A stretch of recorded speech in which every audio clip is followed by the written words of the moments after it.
Why is it that whenever we come across someone with a mental illness like depression, we assume one of two things? Either this person is possessed by demons and jinn and therefore needs to seek an exorcist, or that this person is far from Allah or is a sinner and therefore Allah is punishing this person. You know, I've been guilty of such crimes for far too long. And now I realize and I acknowledge the damage that I have caused. You know, and it's simply not the case. A lady came to the Prophet of Allah sallallahu alaihi wasallam, and she says to my Prophet of Allah, I have a mental condition where I sometimes lose control. Can you make a prayer to Allah and ask Allah to cure me? So the Prophet of Allah, he said to her, look, you have one of two options. I can either ask Allah for a cure and you will be cured, or you can be patient on your illness and for you is paradise.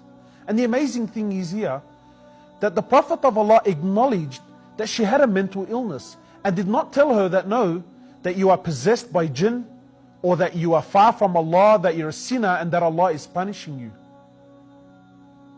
My brothers and sisters, the World Health Organization states that 1 in 4 people will be diagnosed with some sort of mental illness at some stage in their lives. These are statistics that we cannot ignore. Mental illness is very real. What is mental illness? In short, mental illness is a condition that affects one's thinking or behavior. Mental illness is not a choice. People don't wake up in the morning and choose to have a mental illness. Mental illness is not laziness. It's not a bad diet. It's not seeking attention.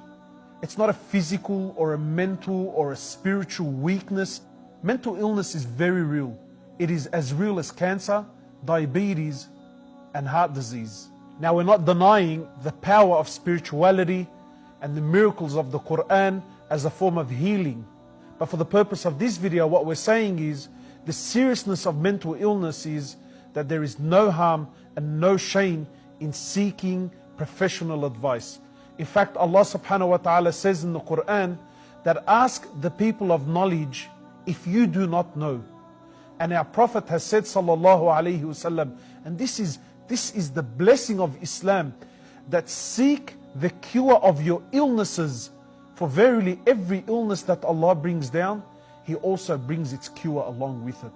So please, if you feel in any way, shape or form that you may be suffering from the symptoms of mental illness, do not be afraid. Start a conversation with your GP, with a psychologist, with a social worker. Go seek professional help.